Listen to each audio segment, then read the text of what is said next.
Mesdames et Messieurs les parlementaires, Mesdames et Messieurs, chers amis, au nom de la Fondation Friedrich Ebert, je vous souhaite à tous la bienvenue à la conférence sur la transition énergétique en France et en Allemagne que nous avons le plaisir d'organiser en coopération avec Europartenaires et la Fondation Jean Jaurès. Tout d'abord, permettez-moi de remercier les responsables de l'Assemblée nationale qui ont mis à disposition la salle Victor Hugo pour nous permettre de débattre de ce sujet d'une importance capitale pour notre avenir commun. Compte tenu des mesures de sécurité en vigueur actuellement, ce n'allait pas de soi. Je vous prie à ce titre de nous excuser pour la gêne occasionnée. Le titre allemand de notre conférence est accompagné d'un sous-titre en langue anglaise « Same, same, but different ». En d'autres termes, cela signifie que l'Allemagne et la France sont en principe d'accord sur l'objectif, à savoir la réduction des gaz à effet de serre et l'amélioration de l'efficacité énergétique, mais empruntent pour ce faire des voies différentes qui ne sont pas toujours comprises par les voisins respectifs. L'objectif de notre conférence est de mettre en lumière et de comprendre les stratégies et les concepts de ce pays dans le contexte national et d'identifier les bases potentielles sur lesquelles construire une coopération plus approfondie. Bien évidemment, nos réflexions ne pourront pas se limiter à la France et à l'Allemagne. Elles devront inclure l'Europe, mais aussi un cadre plus global.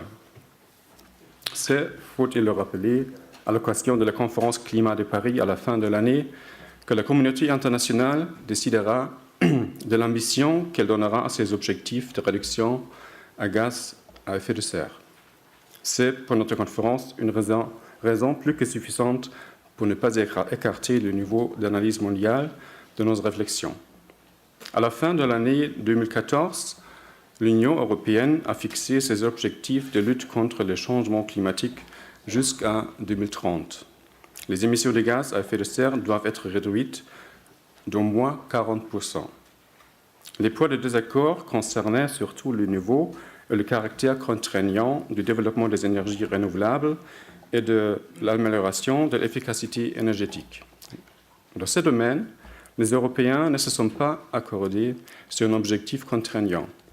En 2030, les pays de l'Union européenne sont censés de consommer 27% d'énergie en moins. La Commission européenne et le Parlement européen ont exigé la mise en place d'objectifs contraignants et plus ambitieux. Les responsables hostiles à des objectifs plus ambitieux font souvent valoir que les mesures évoquées ne seraient pas finançables et constitueraient plus pour les entreprises de leur pays un fardeau qu'elles ne pourraient pas supporter. C'est justement à cette question du financement que le premier panel de notre conférence sera dédié. À ce sujet, permettez-moi de citer deux phrases tirées d'une étude de la Fondation Friedrich Ebert, publiée l'année dernière et intitulée « Les conditions d'une transformation globale de l'énergie ».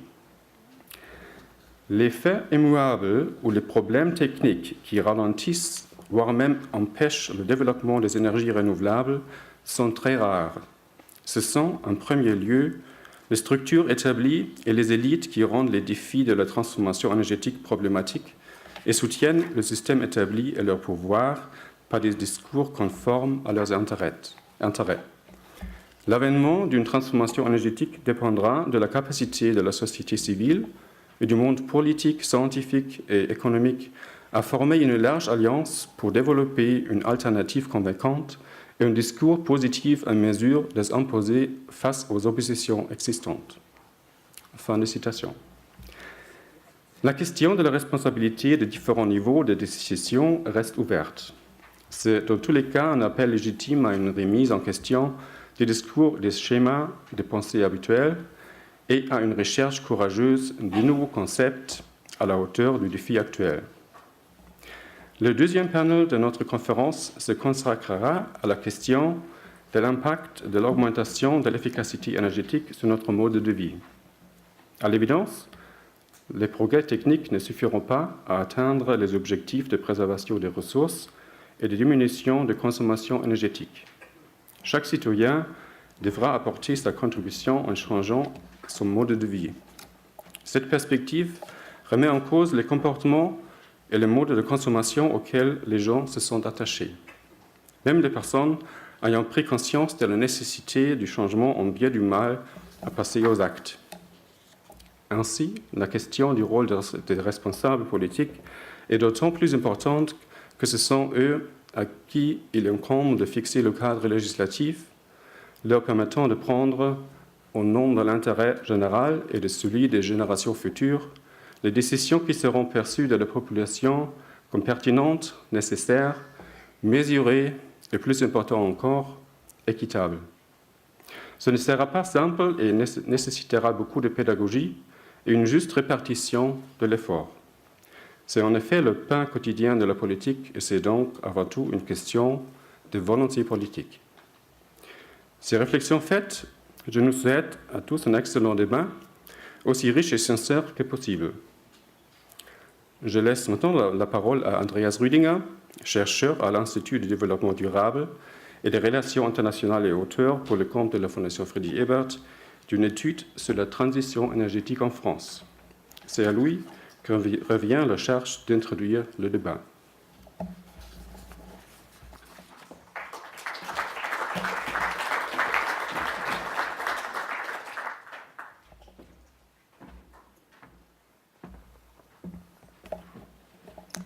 Bonjour à toutes et à tous. Tout d'abord, un grand merci aux organisateurs de me donner l'opportunité d'introduire le débat d'aujourd'hui. C'est toujours un grand plaisir, notamment parce que faire l'introduction permet, avant toute autre chose, de poser des questions sans avoir à y répondre. Et pour ceux qui me connaissent, vous savez que je suis un franco-allemand convaincu. Et par conséquent, je vais à ce titre m'attacher avant tout à mettre en lumière quelques phénomènes de convergence qui aujourd'hui apparaissent assez importantes, je pense, pour l'avenir notamment de nos politiques respectives sur la transition énergétique, tout en reconnaissant évidemment, comme ça a été dit, qu'il y a des divergences, qu'il y a des différences qu'il ne faut pas gommer. On n'est pas dans une logique d'uniformisation aujourd'hui. Alors, je vais essayer d'introduire 4 points en lien avec les tables rondes qui suivront. Tout d'abord, un point sur l'urgence climatique pour mettre en lumière ce qui nous reste à faire. Ensuite, un point sur la question économique qui est évidemment centrale. Et chose souvent oubliée, la question de la réflexion, en quoi est-ce que la transition énergétique n'est pas seulement un projet technique, mais avant tout un projet politique qui requiert une vision de société. Pour finir enfin avec quelques éléments sur les défis à court terme pour justement lancer cette transition énergétique. Donc, comme ça a été dit, il y a consensus aujourd'hui sur la priorité à donner à l'urgence climatique pour engager cette transition énergétique. Partant des analyses du GIEC, on part aujourd'hui de la cible de réduire nos émissions à 2 tonnes d'équivalent CO2 par habitant d'ici 2050, pour ne pas dépasser, pour avoir une chance raisonnable de ne pas dépasser un dérèglement climatique de plus de 2 degrés. Qu'en est-il aujourd'hui ? Le GIEC a également pointé le fait qu'aujourd'hui les voyants sont plutôt rouges. Les émissions mondiales continuent d'augmenter assez rapidement, de l'ordre de 2 à 3% par an. La consommation de charbon a atteint son niveau le plus élevé depuis 30 ans, pour se situer à 30% de la consommation globale aujourd'hui. Et en même temps, la fenêtre de tir pour se mettre sur une trajectoire compatible avec l'objectif 2 degrés est en train de se réduire. Pour revenir à l'objectif de 2 tonnes d'émissions de CO2 par habitant en 2050, qu'est-ce qu'il représente concrètement aujourd'hui ? Qu'est-ce qui reste à faire ? Si on prend les cas de l'Allemagne et de la France, qui affichent aujourd'hui des émissions relatives respectivement d'environ 10,5 tonnes par habitant pour l'Allemagne, 7,5 pour la France, ça veut dire qu'il faut réduire nos émissions d'un facteur 4 à 5 d'ici 2050. Si on regarde ce qu'on a pu réaliser dans les 20 dernières années en termes de réduction annuelle, on est pour l'Allemagne sur un facteur de moins 1,2% par an, pour la France sur un facteur de moins 0,5% par an. Arriver donc à cet objectif 2050, ça veut dire aujourd'hui accélérer le rythme de transition énergétique et de réduction des émissions d'un facteur 5 à 10. Et c'est dès maintenant. On ne peut pas attendre 10 ans.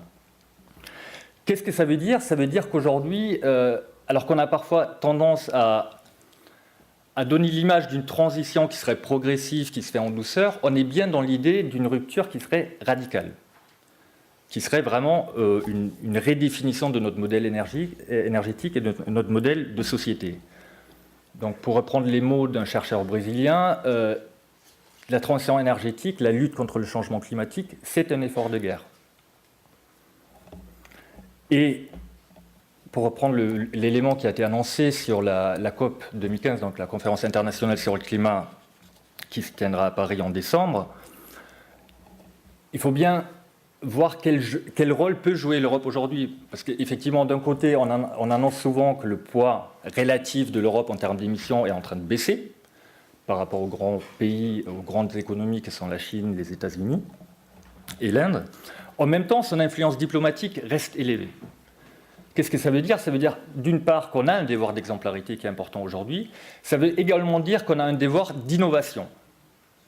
D'innovation qui peuvent être d'ordre technologique, mais également politique et organisationnel. Pour donner un exemple, le mécanisme de tarif d'achat pour les énergies renouvelables, qui a pris son départ en Allemagne dans les années 90, a aujourd'hui été repris dans plus de 60 pays au niveau mondial. Donc cette idée de l'innovation organisationnelle est très très importante en termes de rayonnement, en termes d'influence diplomatique aujourd'hui. En ce qui concerne la dimension économique, l'Europe traverse aujourd'hui une des crises les plus graves de son histoire, qui d'une part conduit à remettre à l'ordre du jour une rhétorique de la croissance à tout prix, potentiellement en conflit ouvert avec les politiques environnementales, mais qui donne également l'opportunité de s'interroger plus structurellement sur ce que peut être une économie bas carbone. Dans l'idée que ce n'est pas uniquement un changement technologique, mais que ça nous permet aussi de nous interroger sur nos modèles de consommation, sur notre modèle économique actuel basé sur une hyperconsommation et également sur l'énergie peu chère. Sur ce point, on peut se demander si l'effet conjoncturel de la baisse du prix du pétrole qui s'observe actuellement n'est pas un leurre. Effectivement, d'un côté, ça rend les politiques de transition plus difficiles. En même temps, ça ne change pas la donne de départ, qui est celle de la raréfaction des ressources. Raréfaction qui s'exprime d'une part en termes absolus, combien de ressources est-ce que nous pouvons encore extraire, qui se pose également aujourd'hui en termes d'émissions supplémentaires qu'on peut émettre. C'est là aujourd'hui la contrainte principale, parce que ça nous oblige en théorie, selon les analyses du GIEC, à laisser une grande majorité des ressources dans le sous-sol. Et raréfaction qui s'exprime aussi en termes relatifs. Et c'est là aujourd'hui l'un des principaux problèmes pour l'économie. C'est-à-dire qu'au milieu du siècle passé, il fallait investir 1 tonne de pétrole pour en extraire 100. Aujourd'hui, ce rapport, ces rendements énergétiques est passé davantage à un taux inférieur à 1 à 10. Donc on doit investir toujours plus d'énergie pour en extraire beaucoup moins. Ce qui a évidemment des conséquences économiques directes. Et cette observation, quelque part, amène à 3 constats sur la question économique. Tout d'abord, un premier qu'on peut formuler dans les termes du Club de Rome ou encore de l'économiste américain Kenneth Boulding, qui disait « Celui qui croit qu'une croissance exponentielle peut continuer indéfiniment dans un monde fini est soit un fou, soit un économiste. » En second lieu, cette question renvoie au rôle majeur du découplage entre la consommation d'énergie et la croissance économique. Et à ce titre, c'est peut-être pas un hasard qu'aujourd'hui, nos 2 pays, la France et l'Allemagne, affichent un objectif prioritaire qui est de réduire d'un facteur 2 la consommation d'énergie à l'horizon 2050. Enfin, la question économique implique également de s'interroger sur la notion et la promesse de la croissance verte, largement reprise aujourd'hui au point de figurer dans le projet de loi français, intitulé « Projet de loi relatif à la transition énergétique pour la croissance verte ». À ce stade, je pense qu'on ne peut pas réellement s'exprimer sur le caractère réaliste ou non de cette croissance verte. Mais en tout cas, je pense qu'il est important d'élargir la question sur la manière, sur les possibilités qu'on a d'ouvrir avec la transition énergétique la voie d'un nouveau modèle économique qui serait structurellement différent au-delà de la question des émissions de CO2.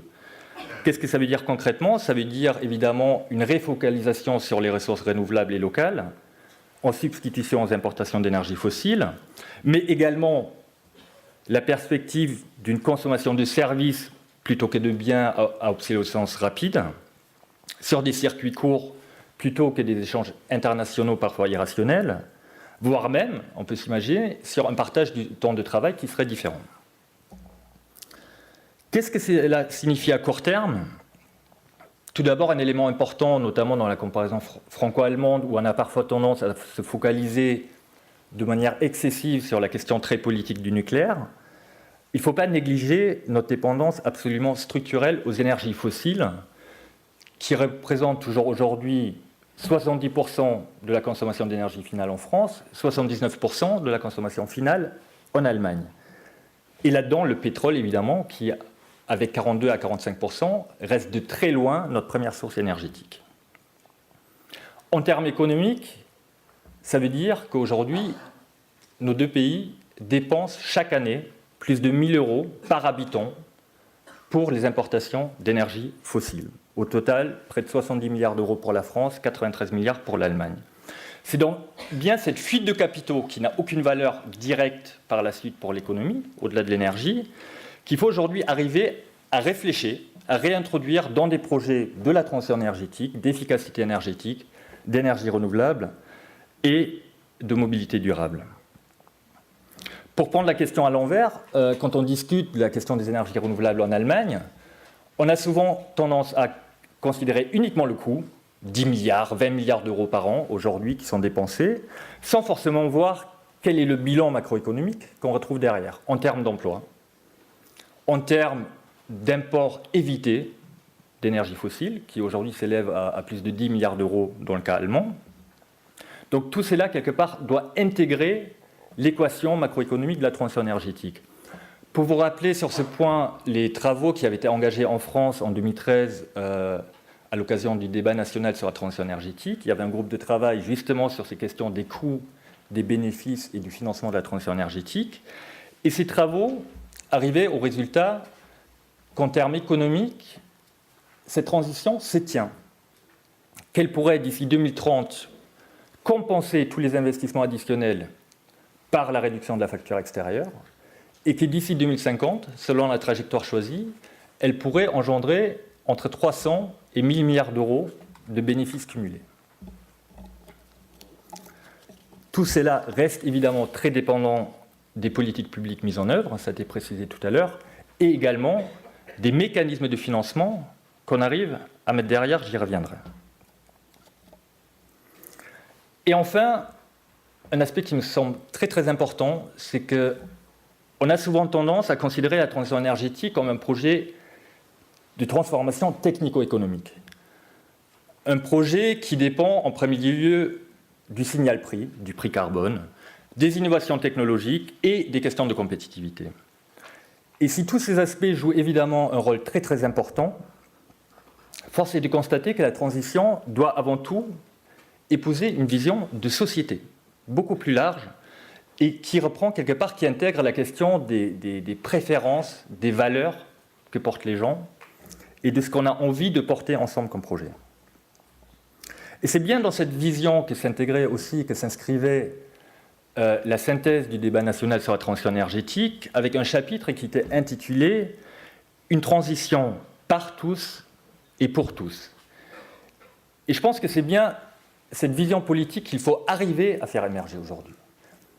On se perd trop souvent dans des débats éternels sur le coût des technologies, sur le prix carbone, les politiques à mettre en œuvre, mais on n'arrive pour le moment pas à mobiliser les citoyens, à vraiment en faire un projet de société. Et à mon avis, ce n'est pas un luxe, ce n'est pas un phénomène anecdotique, mais c'est bien là une condition quelque part de gouvernance clé pour maintenir un niveau suffisant d'acceptabilité et de mobilisation de la part de tous pour engager cette transition. Ça a été évoqué tout à l'heure. On ne peut pas uniquement se reposer sur des éléments technologiques, mais on a besoin des comportements de tout et chacun. Là-dessus, juste pour citer un exemple qu'on a étudié à l'IDRI, en Allemagne, ce qui est très intéressant d'observer, c'est le cas, le développement des projets citoyens et des coopératives pour les projets d'énergie renouvelable, qui aujourd'hui représentent près de 50% de l'ensemble des capacités renouvelables installées. Pourquoi est-ce que c'est intéressant? Parce qu'on voit bien à ce niveau-là comment les innovations technologiques interagissent avec des innovations sociales, avec des nouvelles formes d'organisation, et les co-bénéfices que ça peut créer en termes d'acceptabilité, en termes d'une perception différente de ce que c'est la transition, mais également une capacité à supporter les coûts, puisque les gens sont également bénéficiaires directs de ces projets. Et sur ce point, je pense qu'on peut également porter un avertissement, puisqu'on voit actuellement en Allemagne que cette dynamique est arrivée au point mort, en raison d'un manque de reconnaissance politique et d'évolutions réglementaires très défavorables, notamment au niveau de la réglementation pour les fonds d'investissement, mais également de l'évolution des mécanismes de soutien aux énergies renouvelables. Donc ces modèles restent fragiles, et du coup cette question de la gouvernance décentralisée, de l'appropriation citoyenne, doit vraiment être intégrée en tant que telle dans le projet politique. Ça ne se fera pas spontanément, il faut des politiques publiques qui permettent d'y arriver. Donc pour finir, juste, j'évoquerai 4 points qui me semblent clés aujourd'hui pour engager cette transition énergétique à très court terme et qui, à mon avis, valent aussi bien pour la France que pour l'Allemagne. Un premier point concerne les mécanismes de financement qui doivent aujourd'hui être à la hauteur des enjeux. On parle bien de plusieurs dizaines de milliards d'euros qu'il faut investir chaque année dans la transition énergétique. Et on est fondamentalement sur des projets qui ont une logique propre à la transition énergétique, des coûts d'investissement initiaux très élevés et des coûts opérationnels très faibles. C'est notamment le cas des énergies renouvelables, l'éolien et le photovoltaïque, qui n'ont quasiment pas de coûts opérationnels, pas de combustible par exemple. Mais c'est également le cas pour l'efficacité énergétique.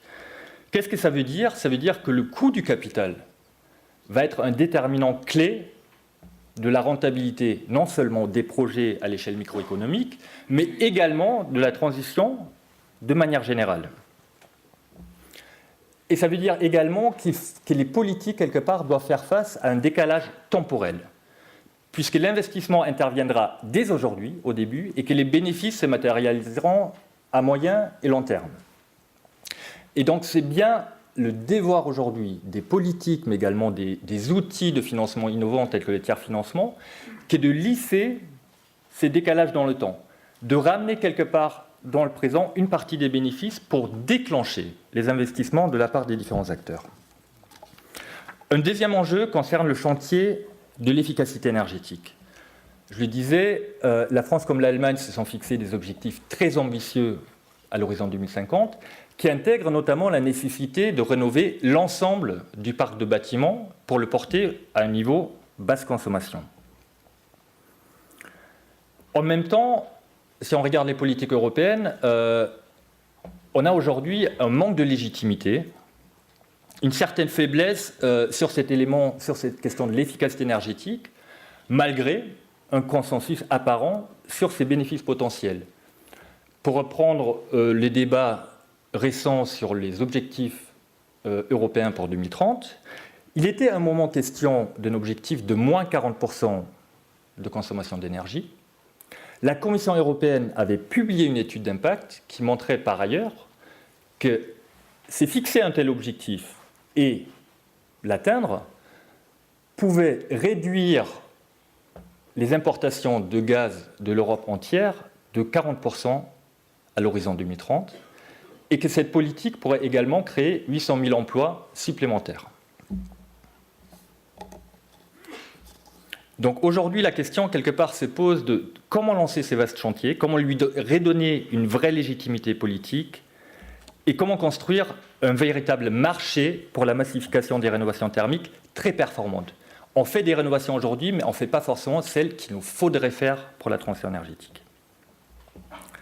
Un troisième point très important concerne la question de la mobilité, qui reste pour l'instant toujours le parent pauvre des stratégies nationales et européennes de transition énergétique. On le constate aujourd'hui encore, on parle de beaucoup de choses, mais on ne parle pas de mobilité, malgré évidemment son importance en termes d'émissions de CO2 et de dépendance énergétique, notamment pour la question du pétrole.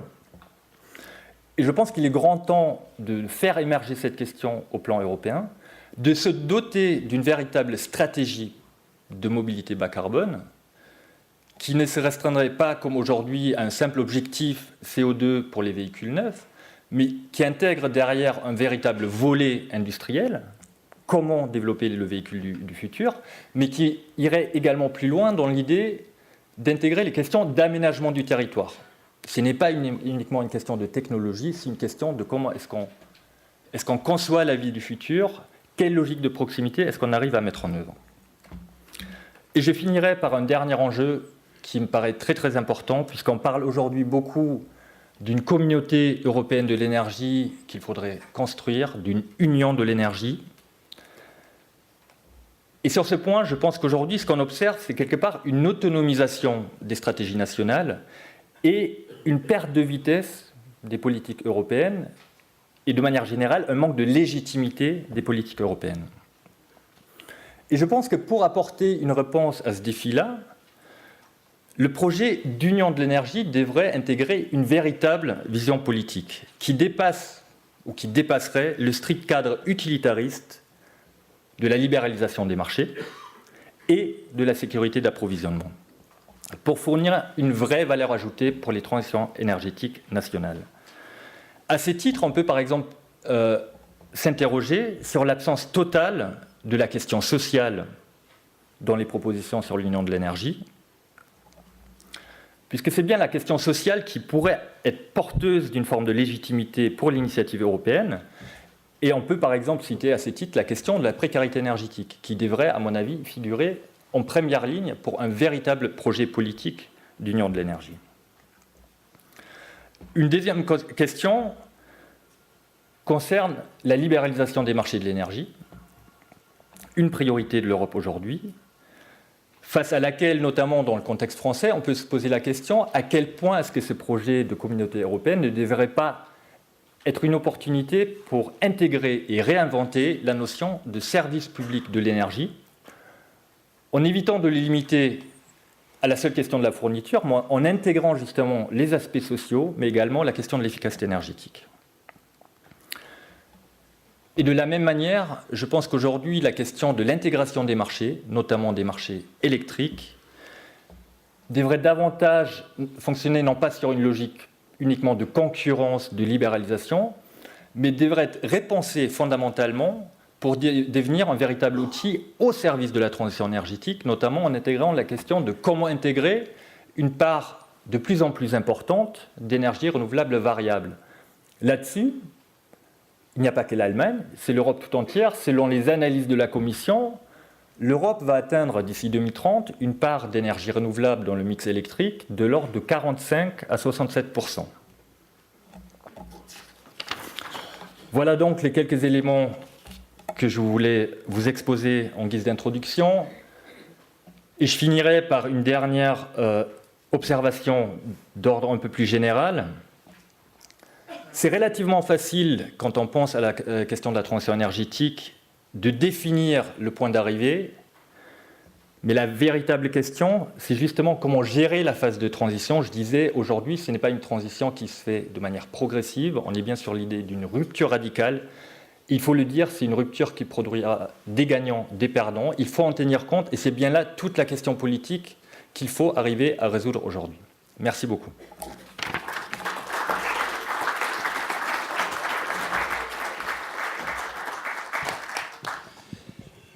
Bien, il me revient de présider cette première table ronde, ce premier groupe de travail, sur le coût de la transition énergétique et ses financements. Alors nous aurons pour cela, je l'espère, Pervenche Berès, si elle nous rejoint. Ah ben là, je la vois qui arrive juste au moment où je la cite. Pervenche est une députée européenne déjà très confirmée de notoriété. nous aurons Nina Scher, qui est membre du Bundestag et qui s'exprimera, je pense, en allemand, Michel Derdevey, à ma droite, et notre ami, pardonnez-moi, Dimitri Pescia, qui s'exprimera également en allemand, je suppose. Non, en français. Donc, pour Nina Scher, vous avez vos petits appareils pour vous permettre d'écouter en traduction simultanée. Je suis moi-même en charge de cette table ronde parce que j'anime pour la Fondation Jean Jaurès un groupe de travail sur l'énergie et le développement durable depuis quelques années. Et j'ai longtemps été député dans cette maison que je connais bien. Alors, le sujet du coût de la transition énergétique, d'abord, je voudrais insister sur quelque chose qui me semble important. Les deux introductions ont bien mis l'accent sur une transition énergétique dans l'objectif de décarboner l'économie, de réduire les émissions de gaz à effet de serre.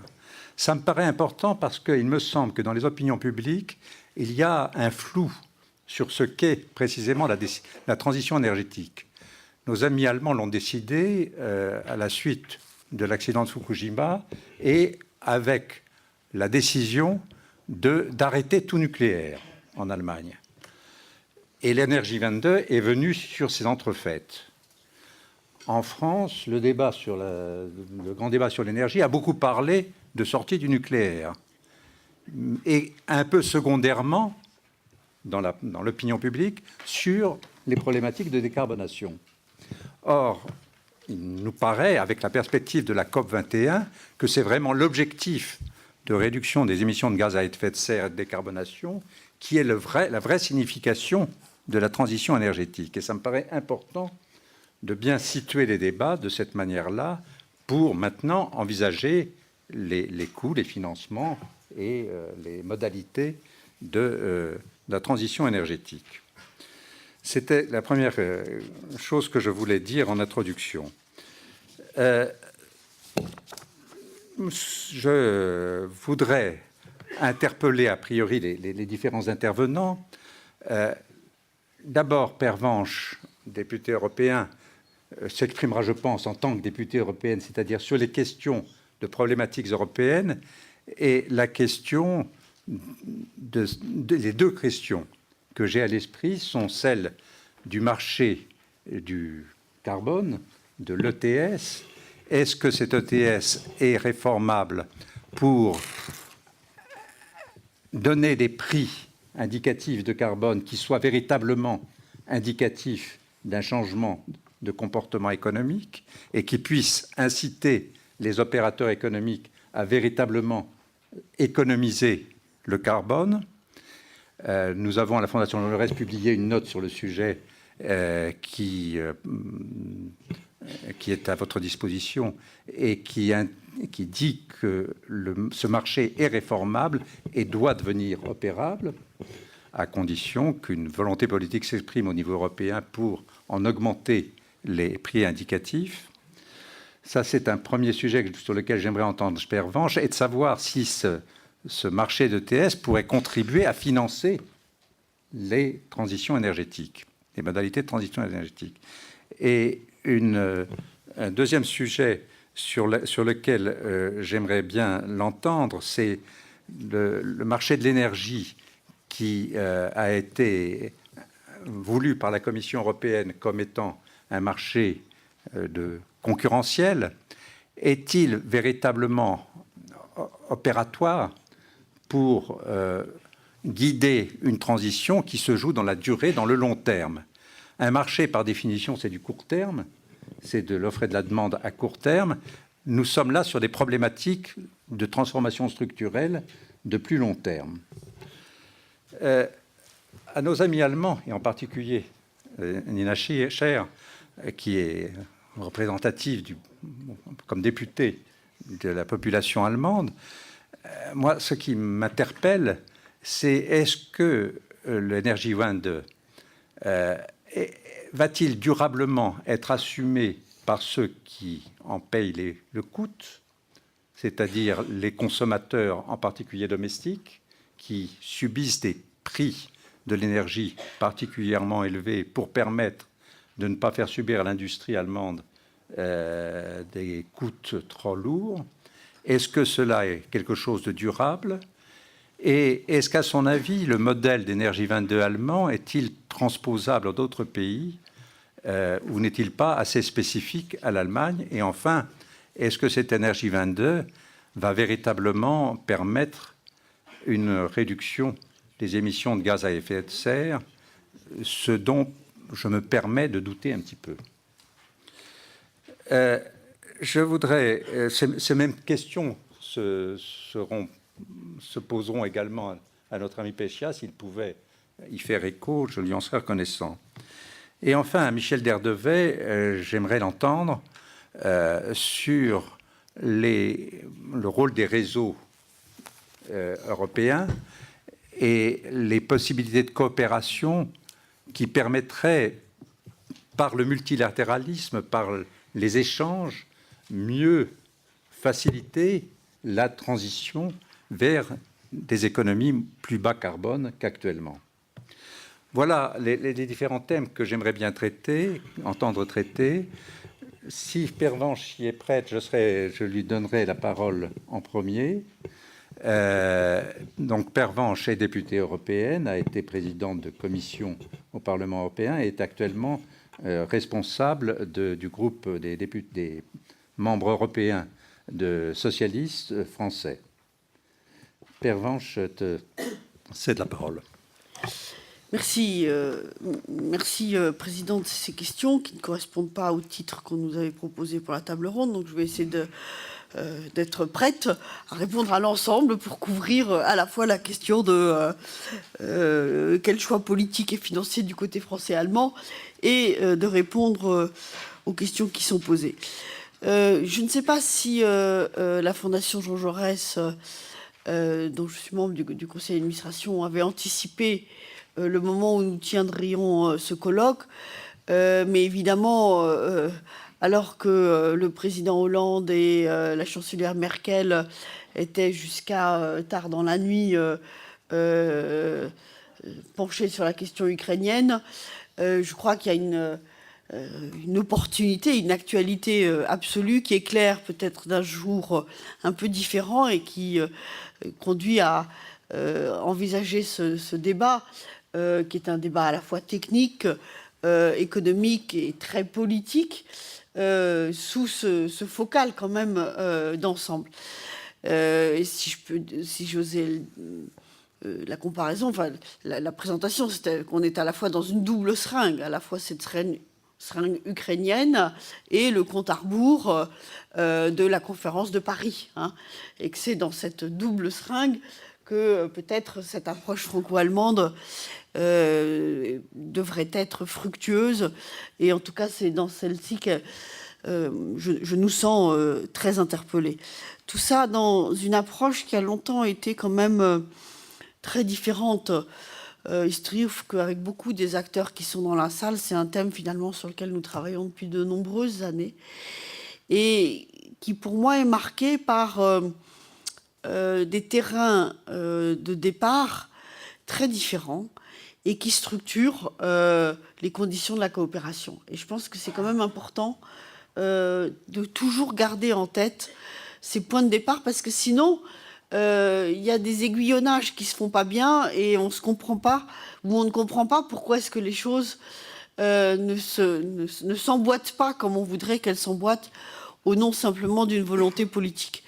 Et donc dans ces réalités de fait, moi je veux simplement rappeler deux éléments que j'ai découverts en commençant quasiment ma vie de parlementaire européenne, au moment où on négociait le premier grand texte en matière d'énergie, qui était la directive électricité, d'ouverture du marché de l'électricité.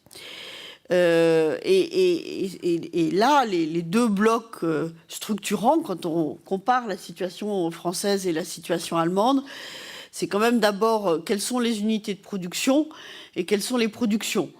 Quelles sont les unités de production? On a d'un côté un champion national qui a vocation à capter toutes les énergies, si j'ose dire, ou en tout cas pour l'essentiel d'entre elles, autour d'un choix de production qui est un choix nucléaire. Bien sûr, toute présentation de ce type a une dimension un tout petit peu caricaturale, mais je crois que de dire que la France a une indépendance énergétique construite autour du rôle moteur d'EDF et de sa filière nucléaire, ça n'est pas trahir la réalité de notre géographie et de notre approche. Tandis que du côté allemand, on a un territoire très décentralisé. Et on pourrait presque dire que la production électrique coïncide avec la structuration du pouvoir étatique, hein, puisque en Allemagne, ce sont les Starkwerke, les collectivités territoriales, qui pour beaucoup gèrent des structures de production électrique et qui conduisent à un réseau de production très décentralisé et avec une approche, pour utiliser des termes qu'on peut réapproprier dans ce domaine venant d'ailleurs, plutôt bottom-up que top-down. Et ceci, je crois, doit être absolument présent à l'esprit quand on compare la situation entre la France et l'Allemagne. Bien sûr, depuis, les choses ont beaucoup évolué et on voit qu'aujourd'hui, on est dans un moment où il y a une volonté de convergence parce qu'il y a des impératifs de convergence et qu'on voit de part et d'autre les opportunités que ça peut donner, y compris parce que je pense qu'on a aussi tous en tête ce qui s'est passé au moment où, je crois qu'il y avait un ferry qui a traversé une ligne à Hambourg et où tout d'un coup, la moitié de l'Europe du Nord s'est retrouvée dans le noir. 4 novembre 2006. 4 novembre 2006. 22h13. Et à la suite de ça, il y a une accélération quand même du calendrier de coopération où je crois la coopération franco-allemande joue un rôle moteur d'aiguillon presque au niveau européen, même si je veux rendre hommage à l'impulsion tout à fait décisive qu'a rendue la chancelière allemande pour des raisons de politique intérieure, mais qui ont servi un intérêt européen très fort lorsque, en mars 2007, au Conseil européen est adopté ce qu'on a appelé depuis les 4-20 et qui, fondamentalement, pour moi, constitue l'acte de naissance de cette nouvelle approche en matière énergétique ou de réappropriation des éléments fondateurs d'une stratégie énergétique européenne en écho avec ce qu'avait été l'origine même de l'Union européenne. Alors après tous ces éléments positifs, je note quand même un regret, mais qui est consubstantiel à la façon dont sans doute, dans notre approche franco-allemande, nous ne sommes pas parvenus à ce qui apparaissait comme un nouvel horizon, comme une nouvelle stratégie, comme une façon de réhabiter le projet européen. Nous l'avons laissé dériver dans sa partie qui enchante le moins non seulement les citoyens, mais qui aussi, en termes d'effet multiplicateur, est peut-être le moins producteur. C'est-à-dire que plutôt que de réfléchir aux instruments dont on était doté, on est resté dans une logique d'ouverture des marchés intérieurs. Ce qui était tout à fait essentiel, mais ce qui nous a conduit, je crois, en 2007, à perdre beaucoup de temps pour lancer les vraies stratégies dont on avait besoin, c'est-à-dire celles qui auraient conduit à faire des efforts déterminants ensemble en matière de recherche et développement d'une part et en matière de filière industrielle d'autre part. Et le résultat, c'est qu'on a laissé des logiques de marché intérieur se développer avec, y compris, des installations, j'ose le dire parce qu'on ne le dit pas toujours clairement, mais me semble-t-il quand même, de distorsion de concurrence avec les effets pervers de certaines politiques de soutien aux énergies renouvelables. C'est dans ce contexte aussi que dans nos deux pays, on a renouvelé notre logiciel. Et moi, je préfère parler au fond de transition écologique que de transition énergétique, et ça répond à tes préoccupations, cher Président, qui est la question de la décarbonisation. C'est-à-dire que dans la transition énergétique, la décarbonisation est aussi un facteur déterminant, puisque l'objectif est bien celui d'une transition écologique, où l'énergie est le facteur, le vecteur de transformation. Et sur ce chemin, je note quand même de bonnes nouvelles. C'est qu'à la fois des deux côtés du Rhin, des approches nationales pour conforter cette transition écologique. Bon, en France, honnêtement, je pense que ce que nous avons fait avec la loi de Ségolène Royal est une étape absolument fondamentale pour avancer, y compris avec des modalités très originales en matière de financement de la transformation. Et puis dans la relation entre nos deux pays, à la fois ce qu'on a pu faire et dire au moment de l'anniversaire du traité de l'Élysée, et les propositions que le président a lancées en janvier 2014 pour renforcer cette coopération et cette idée que, à nouveau, nous devrions être un noyau dur ou un noyau exemplaire dans la coopération. Alors, j'en viens peut-être pour conclure.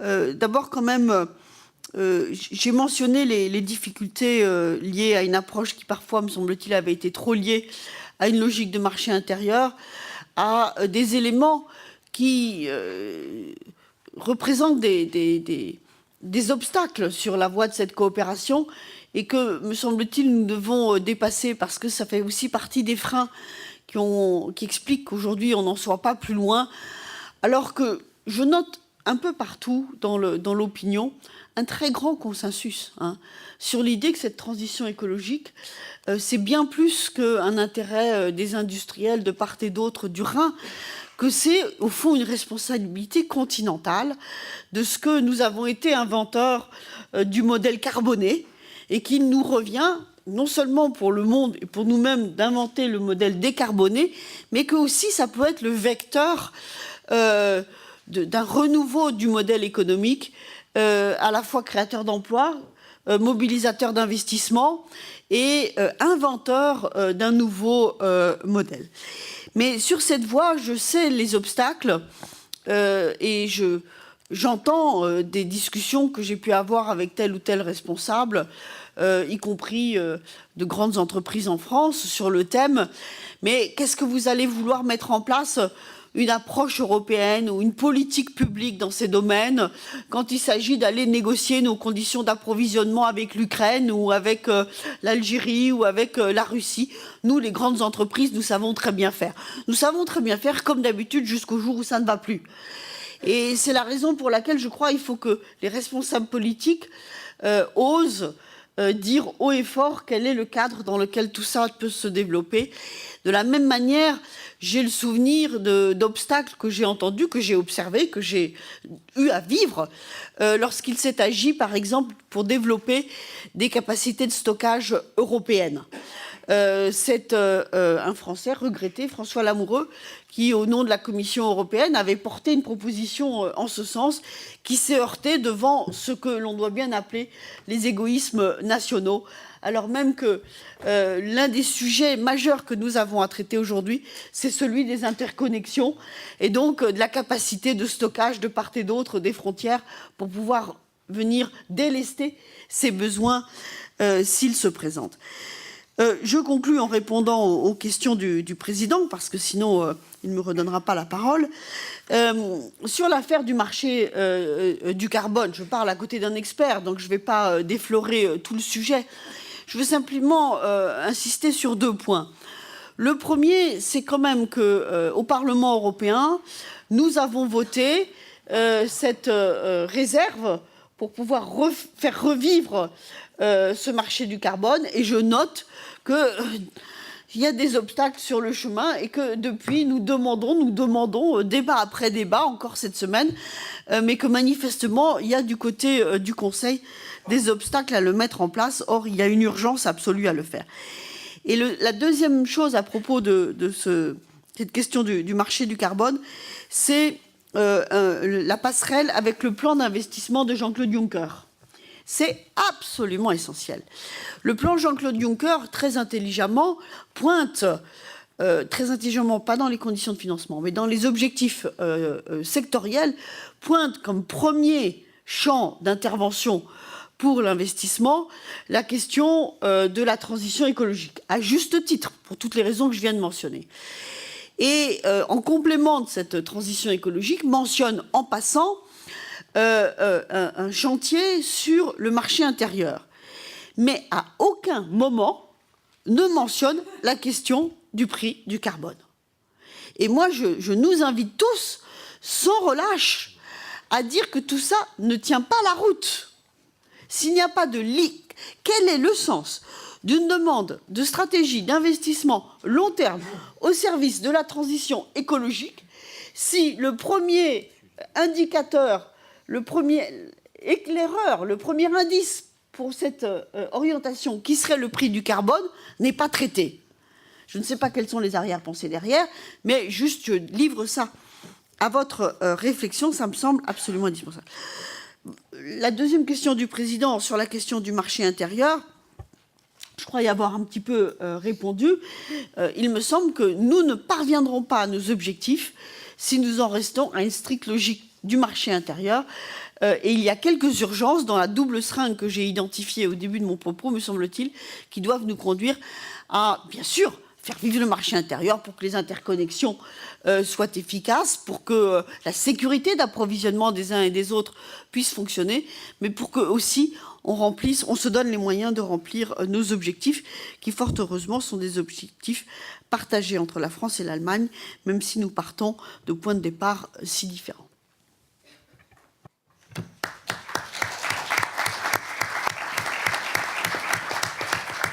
Merci Pervenche. J'espère que nous aurons un petit peu de temps après les 4 interventions pour pouvoir avoir un peu de débat transverse entre les uns et les autres. Je vais néanmoins tout de suite donner la parole à Nina Scher, qui est donc membre du Bundestag et assez investie, si je comprends bien, dans les questions de l'énergie. Elle est membre de la Commission économique et de l'énergie. Elle est membre suppléante de la Commission de l'environnement. Elle est milite, si j'ai bien compris, à Eurosolar. Donc elle a un fort investissement sur ces questions de transition énergétique. Je vais donc lui laisser la parole.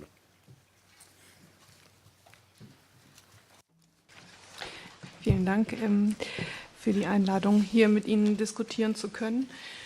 Ich möchte voranstellen, anknüpfend an die Ausgangsfrage, wie die Energiewende finanziert werden kann, dass wir zunächst natürlich einen genauen Blick auf die Elemente werfen müssen, die Kosten produzieren. Und da versuche ich auch gleich schon Ihre Fragen teilweise mit einzubeziehen. Teilweise ist es ja auch schon von Herrn Rüniger in der Vorstellung der Studie dargestellt worden, dass wir sehr viele Kosten zurzeit in den fossilen und atomaren Energieträgern nicht im Preis wiederfinden. Wir haben, es ist auch hier gerade eben schon angesprochen worden, die Belastungen, die wir durch den CO2-Ausstoß haben. Das ist nicht im Preis wiederzufinden. Selbst wenn wir den europäischen Emissionshandel haben, kann man nicht sagen, dass tatsächlich ein repräsentatives Abbild von den Belastungen existiert, die wir durch die CO2-Emissionen haben.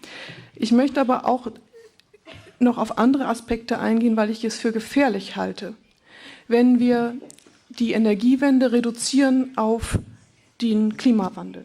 Der Klimawandel ist eine Ursache, warum wir die Energiewende brauchen, aber bei weitem nicht die einzige. Sondern wir müssen uns vergegenwärtigen, dass wir hochgradig abhängig sind, die industrialisierten Staaten voran, abhängig sind von fossilen und atomaren Energieträgern, die allesamt endlich sind. Und auch damit noch nicht genug.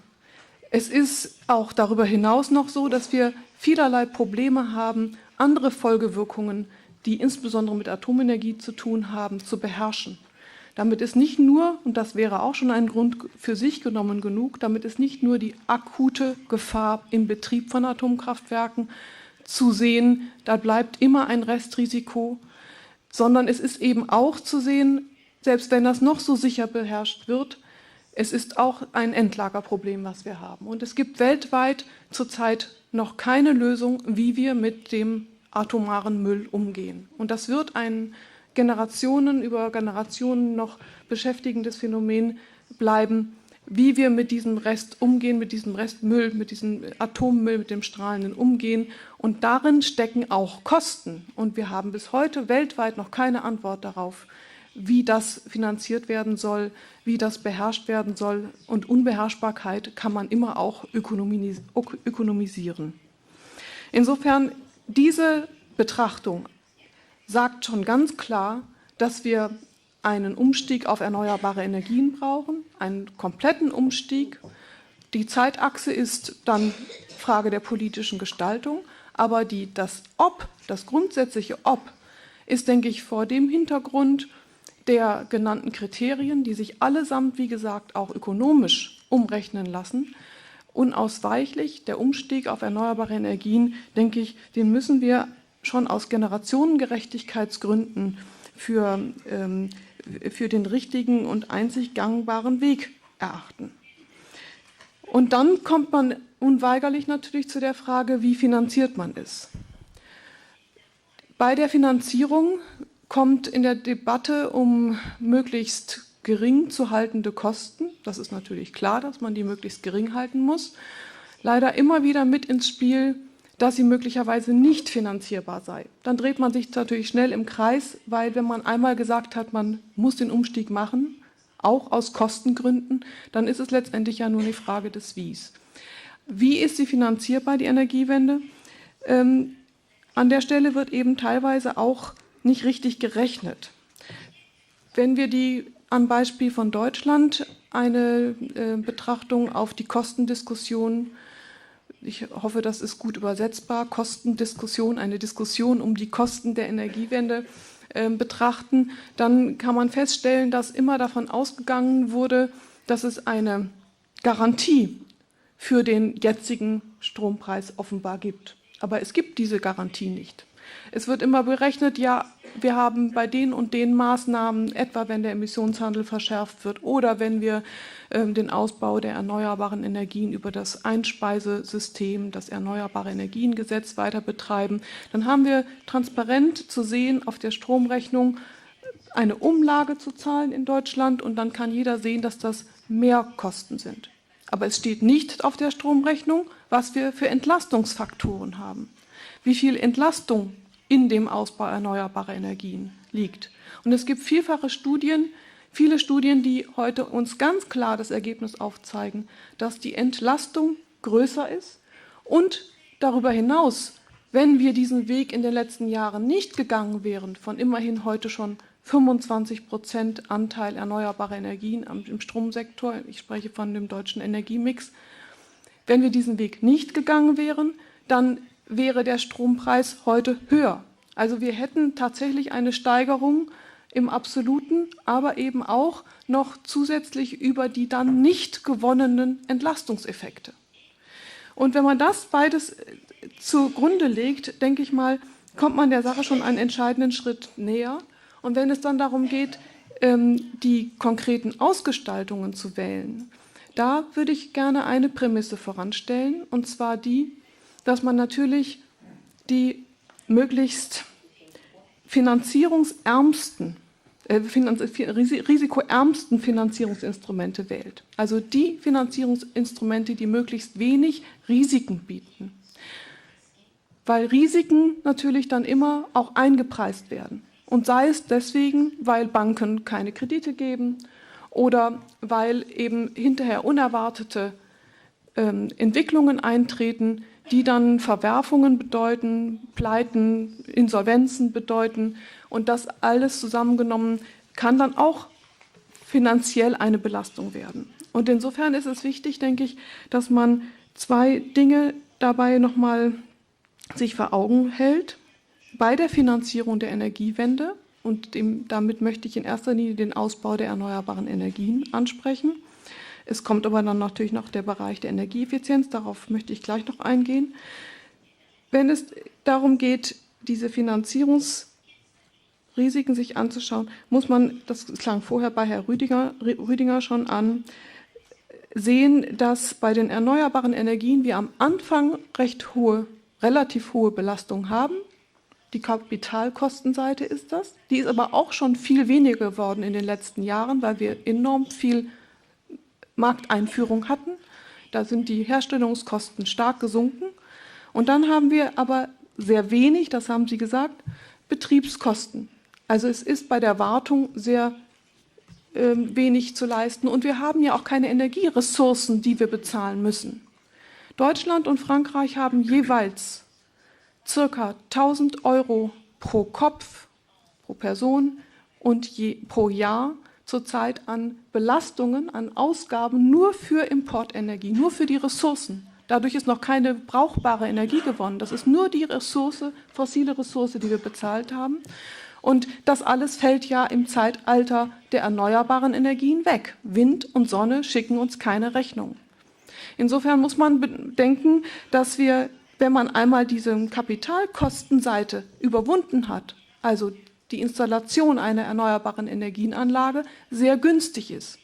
Und wenn wir auf die jetzigen Kosten der Energiewende schauen, auf die jetzt installierten, über die letzten Jahre installierten Anlagen, da haben wir sehr hohe Entwicklungskosten drin, die wir nie wieder haben werden, weil die Technologien sind inzwischen so weit entwickelt, dass wir diesen Schritt nicht noch einmal gehen müssen. Der ist weltweit für alle Zeiten vollzogen.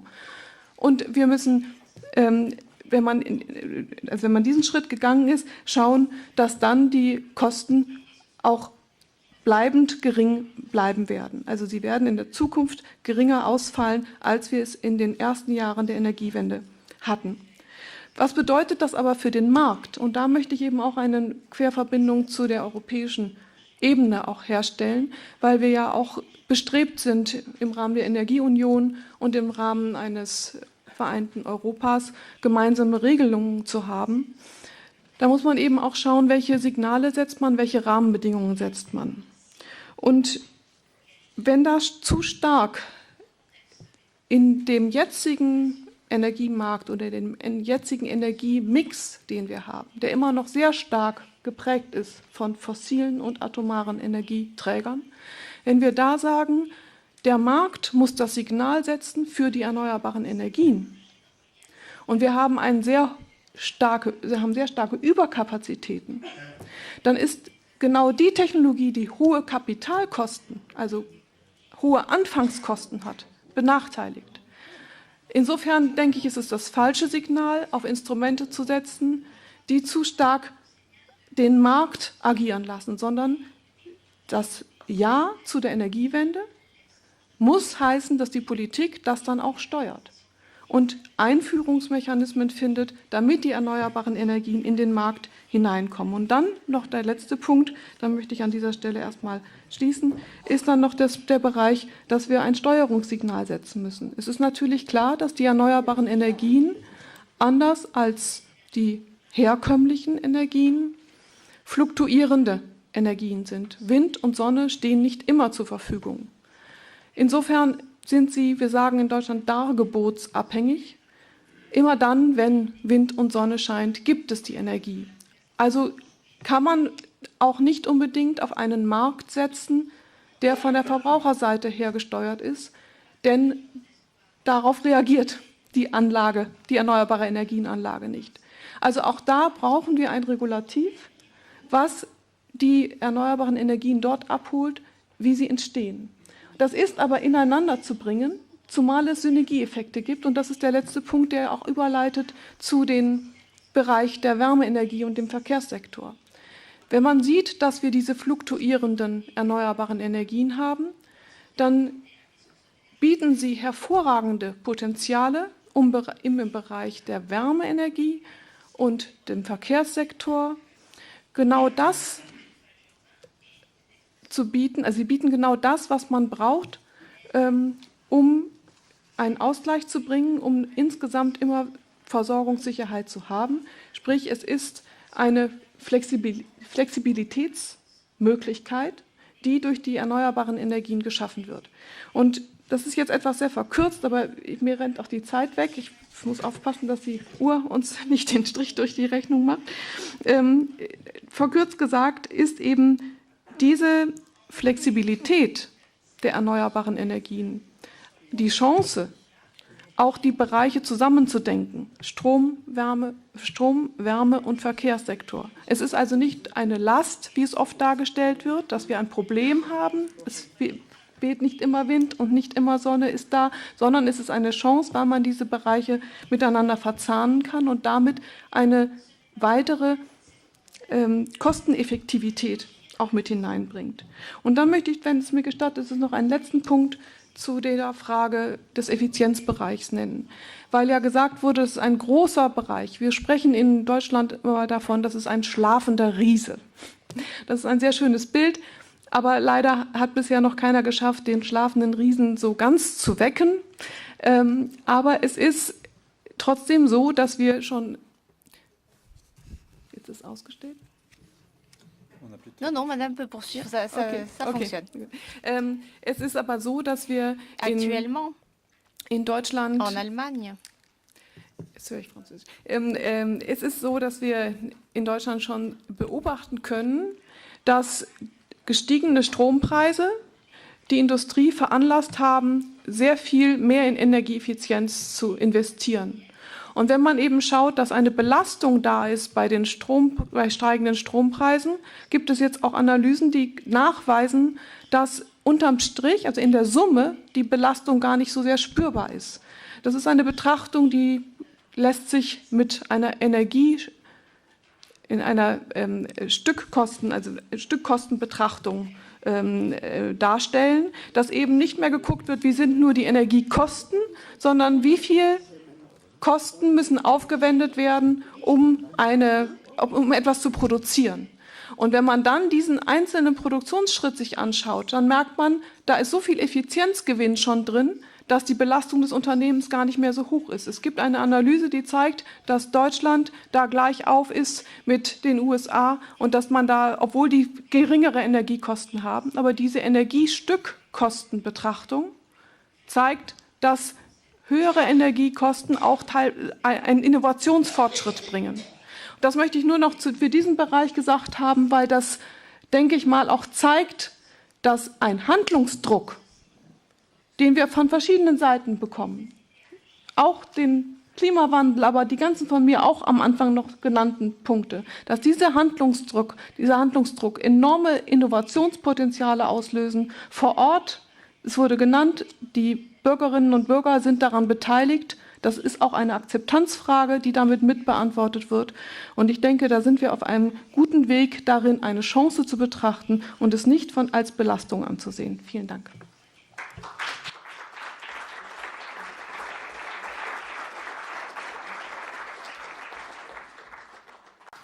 Merci Nina Acher pour ce plaidoyer très engagé en faveur des énergies renouvelables.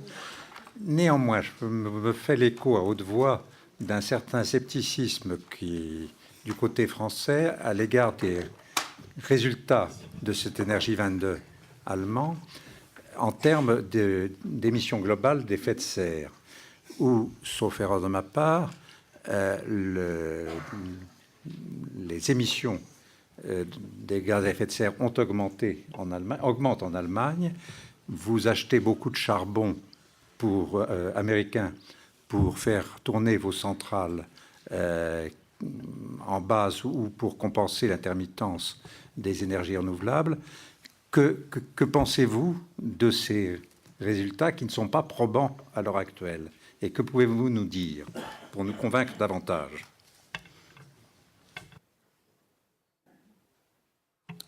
Ja, sehr gern. Es ist ein großer Wandlungsprozess, den man in Gang setzt mit der Energiewende. Es ist ein kompletter Strukturwandel. Es ist nicht nur einfach ein Ersatz von fossilatomaren Energiegewinnungsmöglichkeiten zu erneuerbaren, sondern es ist eben, wie ich vorhin habe versucht anklingen zu lassen, ein kompletter Strukturwandel, weil wir eben auch andere Angebotssituationen mit den erneuerbaren Energien haben. Und insofern muss man auch schauen, was in den letzten Jahren geleistet wurde. Die Erfolge liegen insbesondere dort, liegen insbesondere im Ausbau der erneuerbaren Energien. Also wir haben einen riesen Fortschritt erlangt im Ausbau. Aber wir haben noch nicht den Schritt gemacht, und das ist der nächste Schritt der Energiewende, der jetzt auch immer drängender wird, dass wir tatsächlich den Strukturwandel machen, dass also ein System geschaffen wird, das auch tragfähig ist für einen immer größeren Anteil erneuerbaren Energien, die ja, wie gesagt, fluktuierende sind.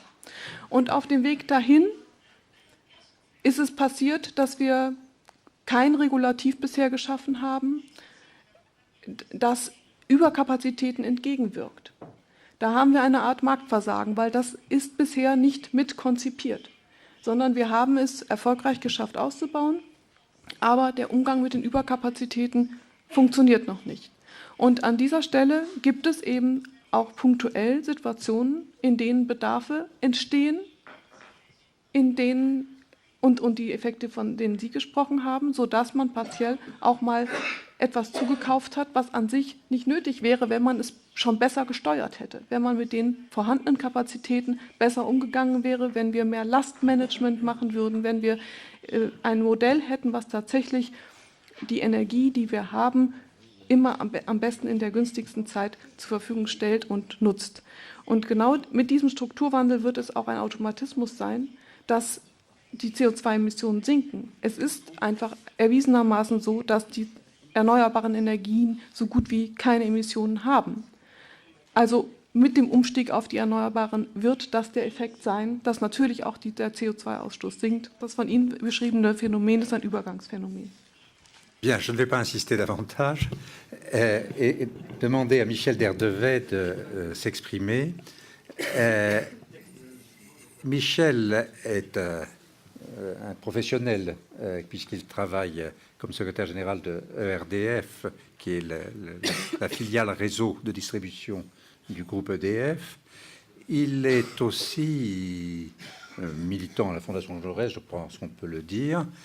Et il a reçu récemment une mission du président de la République sur les coopérations européennes qui pourraient être envisageables, notamment au travers des réseaux, des réseaux d'énergie, d'électricité et de gaz. Alors, je voudrais lui demander de s'exprimer comme il le souhaite, mais peut-être en répondant à la question un peu philosophique, est-ce que les coopérations européennes, entre pays européens, entre marchés européens de l'énergie, peuvent permettre de faciliter la transition énergétique et peuvent permettre de meilleures économies d'émissions de CO2. Merci beaucoup Jacques. Bonsoir à toutes et à tous. Je m'exprimerai aussi comme professeur à Sciences Po et au Collège d'Europe de Bruges, c'est-à-dire avant tout comme militant européen. Je crois que nos trois institutions, Jean Jaurès, Europartenaires et Friedrich Ebert, on est avant tout dans une vision européenne.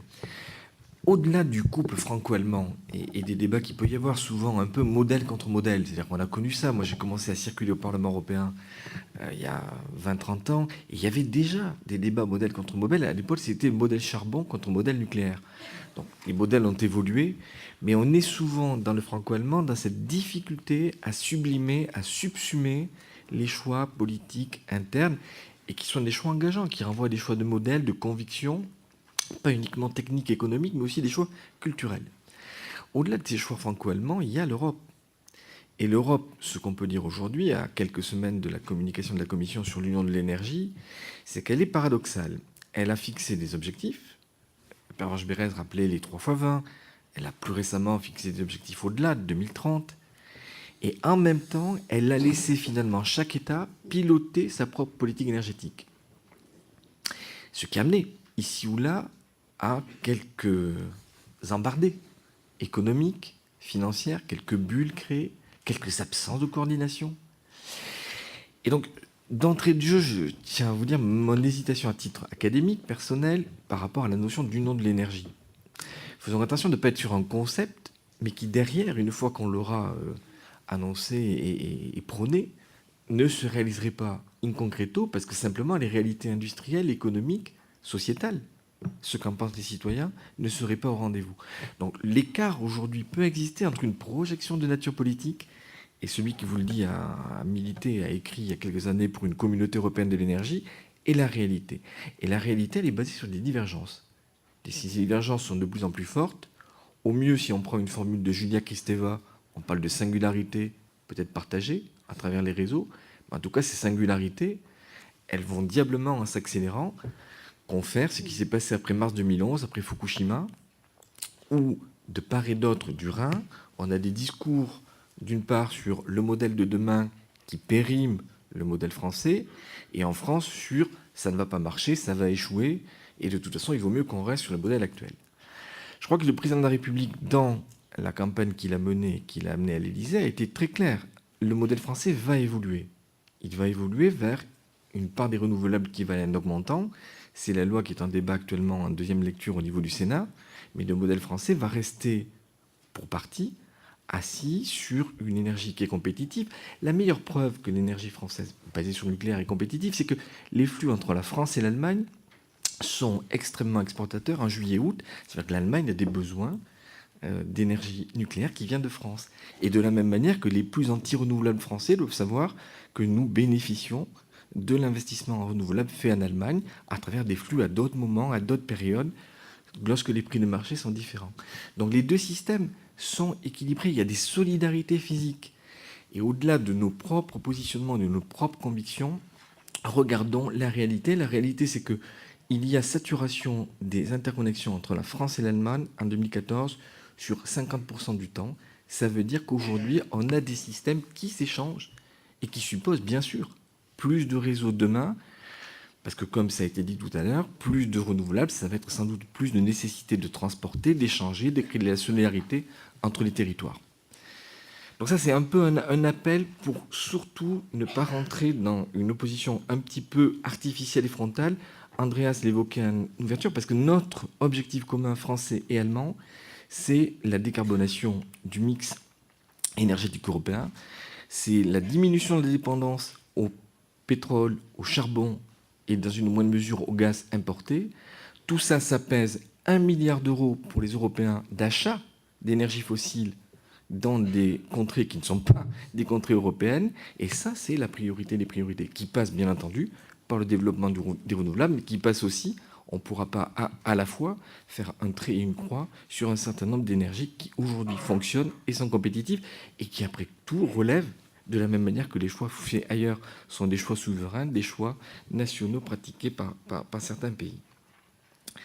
Alors pour revenir à la question de Jacques, il y a un sujet réseau. Le sujet réseau en matière européenne, on le vivait jusqu'à ces derniers temps uniquement au niveau du transport, des grands réseaux, des grandes interconnexions, des grands gazoducs. Un point qui n'a pas été abordé jusqu'ici, c'est que oui, c'est vrai, il faut construire des interconnexions. Le taux d'interconnexion entre la France, l'Angleterre, la France, l'Italie, la France, l'Espagne est de 4-5%. Donc oui, il y a des besoins de renforcer des échanges parce qu'on n'a pas les mêmes types de vie, on n'a pas les mêmes habitudes, on n'a pas les mêmes besoins et les prix de marché parfois diffèrent. Donc il y a de l'intérêt, de l'optimum économique à échanger. Mais les réseaux sont un enjeu européen aussi et surtout parce que demain, c'est les réseaux de distribution, de proximité, qui vont être quels que soient nos modèles. Par exemple, je rappelais la différence fondamentale entre un pays centralisé comme la France, qui a mis en place en 1946 de belles entreprises publiques qui fonctionnent plutôt pas mal encore à ce jour, et puis un pays extrêmement décentralisé. Mais qu'on soit décentralisé ou centralisé, les renouvelables rentrent de la même manière dans un réseau qui n'était pas conçu pour les accueillir. 95% des énergies renouvelables rentrent par le bas, par un réseau qui était un réseau qui arrivait à votre compteur, mais qui n'était pas fait pour collecter de l'éolien et du solaire. Est-ce que vous savez, dans cette salle, qu'en 6 ans, 7 ans, en France, on a raccordé au réseau de distribution l'équivalent de 11 EPR. 17 000 mégawatts qui ont été raccordés. On a aujourd'hui en France 300 000 sites de production photovoltaïque ou éolien.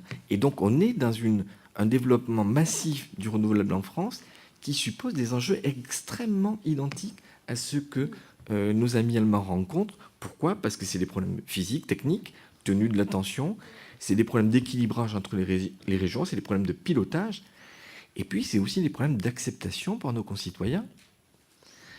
Je je crois qu'en Allemagne, je n'ai pas le chiffre de 2014, mais en 2013, sur l'ensemble des kilomètres de lignes très haute tension qui étaient programmées, 193 seulement ont pu être construits.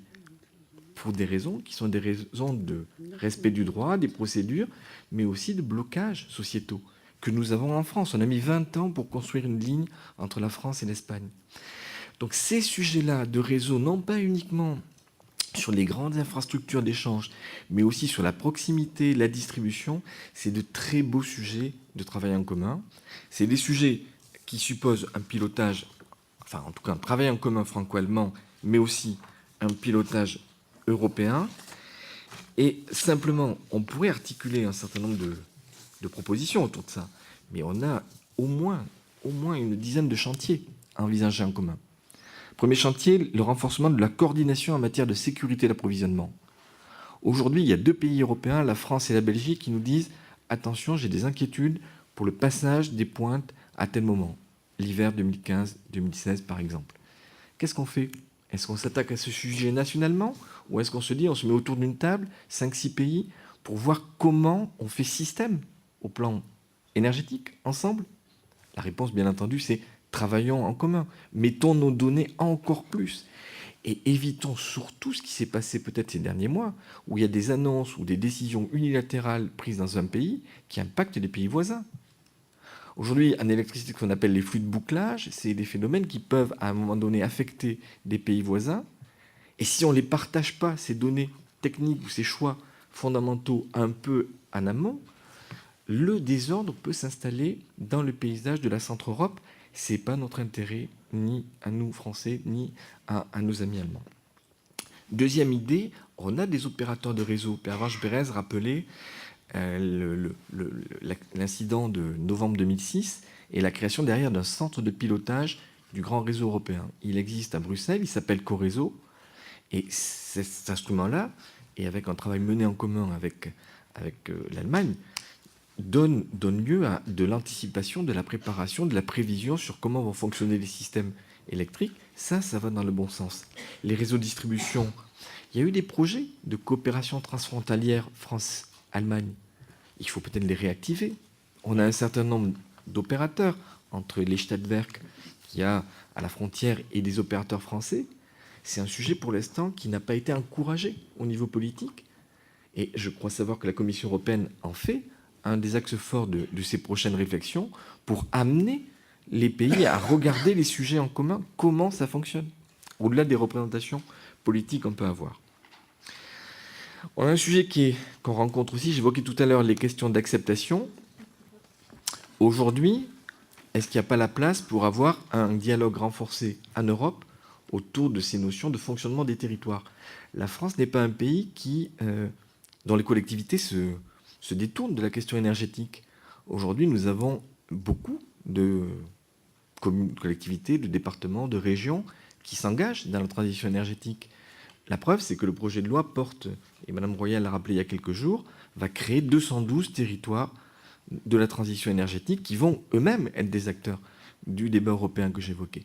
Comment on fonctionne, comment on articule ces territoires, nos États-nations et la perspective européenne? C'est un vrai sujet et je crois que c'est un sujet qui nous interpelle autant allemands que français. Alors comment il faudrait qu'on travaille? Il y a des questions un peu techniques qui renvoient à de la régulation, du financement. On y viendra peut-être à travers vos questions. Moi, j'aimerais vous parler de sujets concrets. Il y a un grand chantier franco-allemand qu'il faut qu'on engage en matière de recherche, de développement et d'innovation. Nina Scher évoquait fort justement tout à l'heure les questions de stockage. Le jour où les Européens, et au premier rang desquels les Français et les Allemands, travailleraient sur un programme de R&D européen en matière de stockage, on aurait fait un grand pas en avant. Pour l'instant, la recherche et développement énergétique en Europe, elle est éclatée dans les 28 pays. Vu la crise, les budgets s'écroulent. Et par rapport à ça, on a nos amis américains, nos amis chinois qui, eux, mettent en commun, développent une dynamique, ont une vision. Sommes-nous capables de sublimer nos intérêts nationaux pour mettre ensemble un certain nombre de priorités? Le stockage, les smart grids, la mobilité, sujet évoqué par Andreas, La mobilité propre, c'est un beau sujet. Madame Merkel, je crois, a annoncé il y a quelques jours une cible de 1 million de véhicules propres à l'horizon 2020. Nous, Français, on a annoncé d'autres chiffres qui sont à peu près dans la même épure. Ce sujet ne peut pas s'arrêter aux frontières de nos deux pays. Si on parle d'autoroute, cher Andreas, il faut envisager que les autoroutes passent par-dessus les frontières. Donc, mettons en place des systèmes qui envisagent le véhicule propre, qu'il soit au gaz, à l'hydrogène ou à l'électricité, comme un chantier européen prioritaire. Et puis on a un autre sujet qu'on n'a pas évoqué qui renvoie au réseau, c'est le problème des données. Alors c'est un peu techno peut-être les données, mais ça veut dire quoi? Ça veut dire qu'aujourd'hui, les réseaux, ils ont de plus en plus d'informations. Ils vont multiplier par un facteur 10, par un facteur 100, par un facteur 1000 les informations utiles pour le consommateur. Le rôle des entreprises, le rôle des gestionnaires de réseau, c'est pas de garder ces informations pour elles. C'est de les mettre à disposition des collectivités, des citoyens, pour qu'ils s'engagent ardemment dans la transition énergétique. Est-ce que nous n'avons pas un rôle, français et allemand, pour concevoir une appropriation par le citoyen européen des informations susceptibles de l'amener à changer de comportement? On a appelé tous de nos voeux ce basculement entre une culture de l'offre et une culture de la demande. La culture de la demande passe par des informations. Les réseaux sont au cœur des informations stratégiques qui peuvent permettre d'orienter ce changement de paradigme. Et si on y prend garde, ces données énergétiques, demain, elles feront l'objet de marchandisation. Elles donneront lieu, comme dans d'autres domaines, et je crois savoir qu'à Berlin et ailleurs, l'opinion publique n'est pas prête à voir une marchandisation de l'ensemble des données, sans compter les questions de cybersécurité et de confidentialité qui sont chères à nos cœurs. Donc voilà ce que je voulais vous dire un petit peu. Quelques éléments, peut-être quand même pour terminer, sur un point qu'on n'a pas abordé, et comme avec Pervenche, on avait, il y a quelques mois, écrit une ou deux tribunes là-dessus, c'est le sujet de la précarité et de la pauvreté énergétique. Tout notre débat ne peut pas être connecté à la recevabilité par le citoyen européen du discours qu'on va lui tenir sur la transition.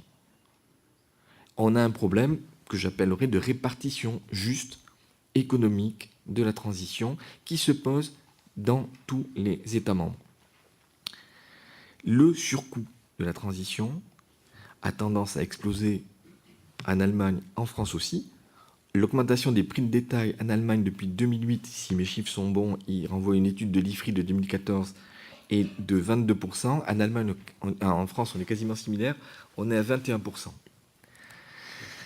Cette augmentation de ce qu'on appelle en Allemagne Legeumlage, ce qu'on appelle en France la CSPE, c'est une question qui est une question profondément citoyenne qui nous interpelle, nous, fondations, institutions.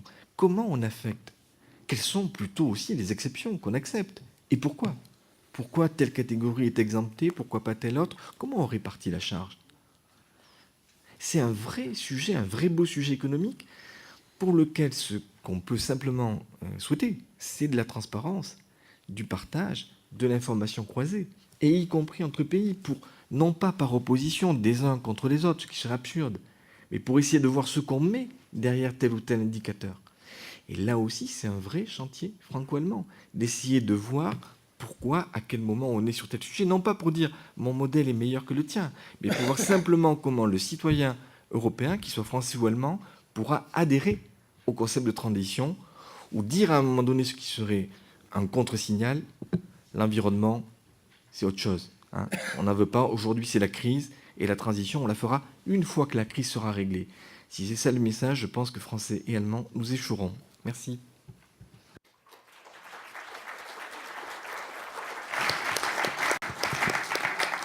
Merci Michel. Peux-tu nous faire une petite confidence? Ton rapport au président de la République, c'est pour bientôt? Prochainement. Je connaissais la réponse.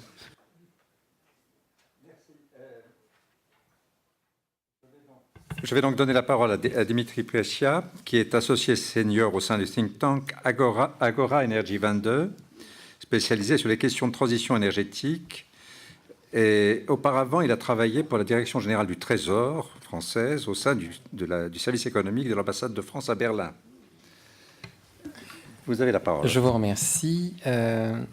J'ai l'honneur d'intervenir et de discuter avec vous après déjà un nombre d'informations très impressionnantes que vous avez ingurgitées. Je n'ai pas envie de rajouter trop, mais peut-être que je vais réagir sur une des questions que vous avez posées, Monsieur le Président, qui n'a pas été répondue. Est-ce que la transition énergétique allemande, elle peut être transposée à d'autres pays?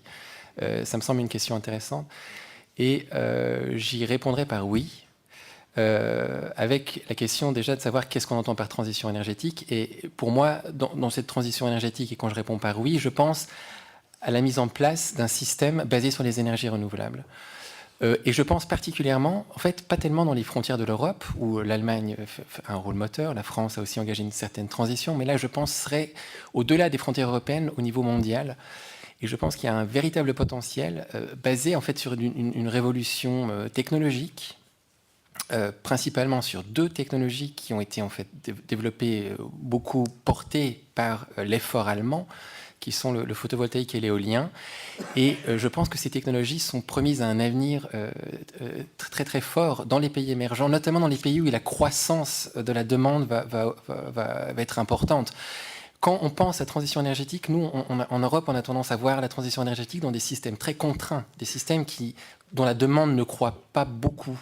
On envisage des nouveaux usages de l'énergie, c'est vrai, mais par ailleurs, on met en œuvre beaucoup de mesures de sobriété énergétique. Donc, au final, on est dans des systèmes relativement contraints qui évoluent peu. Mais pensez à la Chine, pensez à l'Inde, pensez à certains pays émergents qui ont une croissance en énergie, en plus qui bénéficient de conditions d'ensoleillement ou venteuses particulièrement bonnes. Et dans ces pays, je suis persuadé que le modèle énergétique qui est porté par l'Allemagne, mais l'Allemagne n'est pas la seule. En Europe, il y a aussi peut-être le Danemark, le Portugal, l'Espagne, l'Italie, des pays qui sont engagés très tôt, très vite dans le développement des énergies renouvelables. Ce modèle, à mon avis, est transposable. Et en fait, vu le potentiel économique et industriel sous-jacent, la question est aujourd'hui de se dire, essayons de structurer une industrie au niveau européen qui soit ensuite capable également de pénétrer ces marchés émergents. Et là, la politique allemande industrielle est très cohérente, est très bonne en ce sens. Donc oui, la transition énergétique est transposable. Maintenant, si on prend la France et l'Allemagne, est-ce que la transition énergétique allemande est transposable en France? Est-ce que la transition énergétique à la française, elle correspond à un modèle allemand? Alors, bon, c'est un peu plus compliqué. Dans le secteur électrique, la France a engagé une stratégie nationale de diversification de son mix énergétique qui est très cohérente, qui a un objectif politique assez cohérent de se dire on a misé jusqu'à présent essentiellement sur une technologie qui fonctionne bien, c'est vrai, en base, on a investi, on a une politique industrielle courageuse, ambitieuse, on a monté 63 gigawatts de nucléaire en 15 ans, c'est vrai, c'est remarquable, c'est une stratégie qui a porté ses fruits dans le passé. Aujourd'hui, cette technologie n'est plus aussi bon marché qu'elle l'était dans le passé. C'est une technologie complexe à mettre en œuvre, c'est une technologie qui a besoin d'avoir des normes de sûreté renforcées, notamment après les catastrophes nucléaires de Fukushima ou enfin, celles de paravent de Tchernobyl. On peut se dire qu'il est beaucoup plus simple de faire d'autres technologies. Typiquement, ces technologies dont je vous ai parlé, qui ont, elles, connu une baisse de coûts faramineuse. Donc, l'idée de se dire on va baisser un peu de nucléaire pour laisser un peu d'espace, développer d'autres technologies, développer une industrie nationale, c'est absolument cohérent. Et le système français est capable d'intégrer des énergies renouvelables. Il est capable d'intégrer certainement 30% sans aucun problème. Il y a beaucoup d'hydraulique, il y a un vrai asset de flexibilité dans le mix français. 40% en réoptimisant un peu la capacité nucléaire et son opération.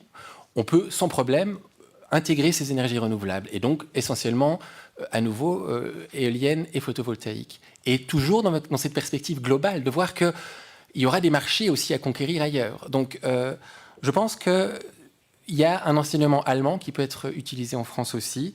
C'était pour réagir à cette première question. La deuxième, c'est la question aussi qui était souvent revenue dans le discours, qui est testée souvent en France, c'est cette question du CO2, les émissions de CO2. Madame Cher a répondu en partie à cette question. J'aimerais juste insister sur ce point. Si on ne pense pas que les émissions de CO2 vont baisser en Allemagne, on pense que l'Allemagne, elle n'est pas cohérente dans sa stratégie énergétique. Si on augmente les énergies renouvelables à 50% en 2030, puis à 75-80% à l'horizon 2050, évidemment, les émissions vont baisser. Il n'y a plus de place, il reste 50% ou 20% de fossiles.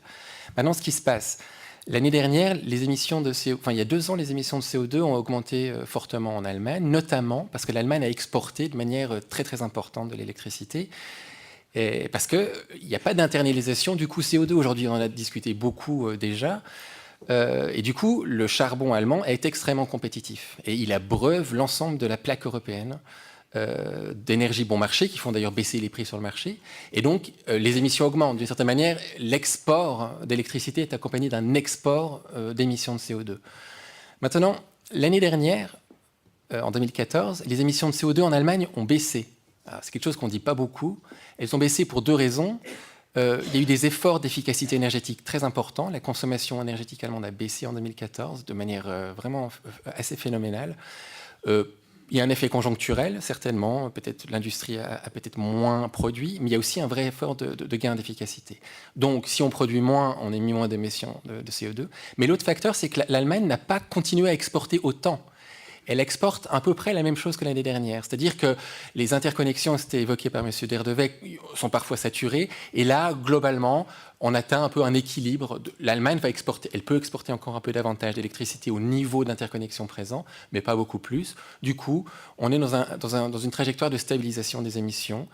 Maintenant, il est vrai, l'Allemagne a encore, et c'était évoqué par Mme Scher tout à l'heure, a mis beaucoup de temps, a mis en place des politiques très volontaristes pour développer un nouveau système basé sur les renouvelables. La question est maintenant de savoir comment sortir de l'ancien système. Le nucléaire, c'est quelque chose qui a été réglé depuis longtemps. Il reste cette question du charbon. Sortir du charbon, c'est aujourd'hui, je dirais, c'est plus aussi tabou que c'était peut-être il y a encore quelques années. Même si le ministre fédéral dit on ne peut pas sortir du charbon et du nucléaire en même temps, force est de constater qu'on observe un opérateur allemand actif dans les Länder de l'Est qui veut vendre, enfin qui veut se désengager du marché allemand. On entend des réflexions que le gouvernement fédéral pourrait peut-être essayer d'organiser de manière publique une sortie du charbon. Il y a tout un enjeu très complexe lié à cette question du charbon. C'est lié à une restructuration territoriale, une restructuration qui a des enjeux socio-économiques très forts, qui est lié au tissu local. Mais il n'est pas impensable, à mon avis, que l'État fédéral s'engage de manière plus forte pour régler cette question. Il y avait une question aussi sur les coûts, en disant souvent, voilà, alors les prix de l'électricité en Allemagne, ils explosent. Alors, c'est vrai, l'Allemagne, elle paye aujourd'hui son électricité à peu près 2 fois plus cher qu'en France. En fait, c'est le 2e pays européen qui paye son électricité la plus chère après le Danemark.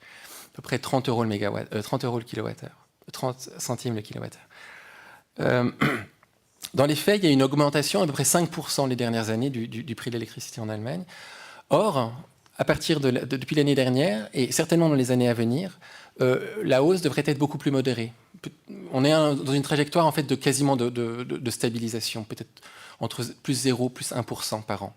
Et c'est lié en fait à une question assez simple, un fait assez simple, c'est que les énergies renouvelables ont été très coûteuses, le photovoltaïque et l'éolien en particulier, mais sous l'effet d'apprentissage, ces technologies ont connu un développement exceptionnel. Et leurs coûts de production sont maintenant extrêmement compétitifs. Ce qui fait que les coûts passés qui sont portés en fait par les consommateurs allemands et qui sont portés et qui vont continuer à être portés pendant longtemps puisque c'est un système de tarif d'achat garanti, ces coûts font que la facture apparaît très, très importante.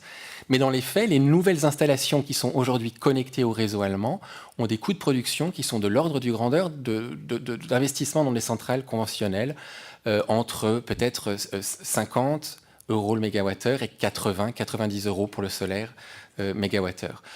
Donc tout ça pour dire que miser sur ces technologies, aujourd'hui, c'est le principal focus de cette transition énergétique allemande, c'est un pari, d'une certaine manière, économiquement rationnel.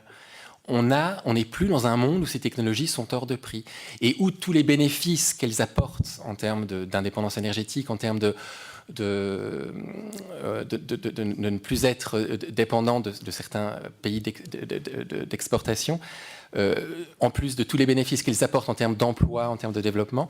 Donc ces technologies, elles sont, par nature, elles vont s'imposer parce qu'elles sont devenues bon marché. Et on l'observe maintenant dans certains États dans le monde, si on regarde de manière un peu plus générale.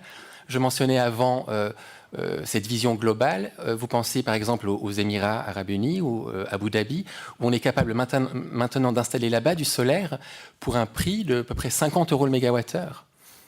C'est-à-dire que ça s'impose de lui-même. Et donc, si les conditions d'ensoleillement sont bonnes, eh bien, voilà, le soleil, c'est vraiment, l'énergie solaire est vraiment promise à un avenir naturel.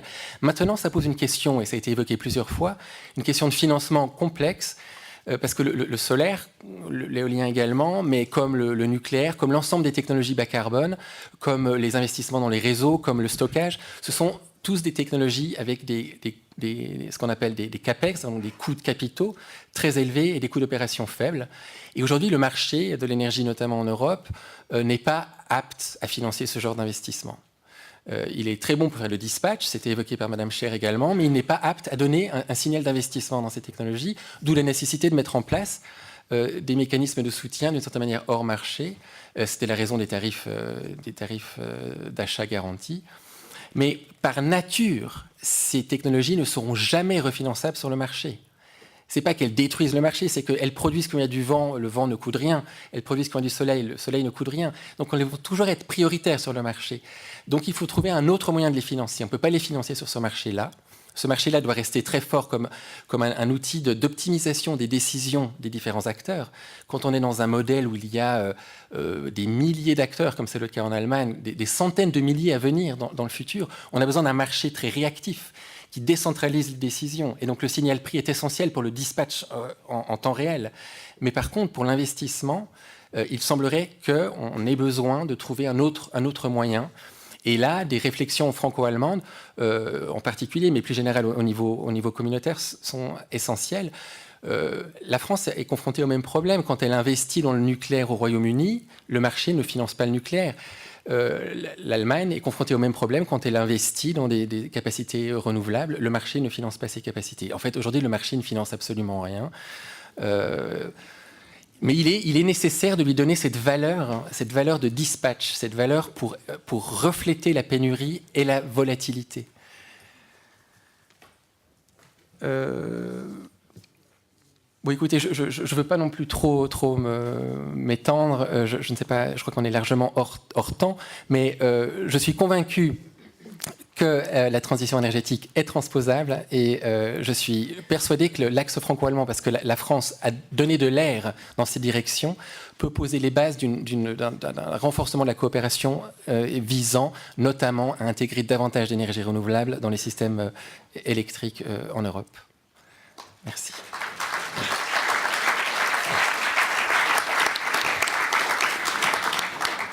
Merci Dimitris Pressia. Je crains malheureusement que nous n'ayons pas la possibilité d'avoir un débat transverse entre les différents orateurs parce que nous avons déjà dépassé notre temps. Et je vais m'accorder une seconde de page de publicité pour vous inviter à vous intéresser aux publications de la Fondation Jean Jaurès sur l'énergie et le développement durable. Nous publions régulièrement des notes sur ces sujets auxquels vous pouvez avoir accès sur le site de la Fondation.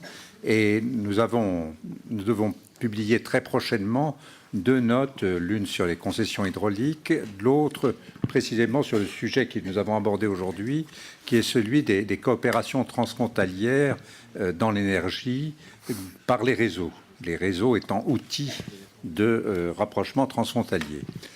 Voilà, merci de votre attention et je cède la place à la table ronde suivante que Jean-Noël Jeannet doit présider.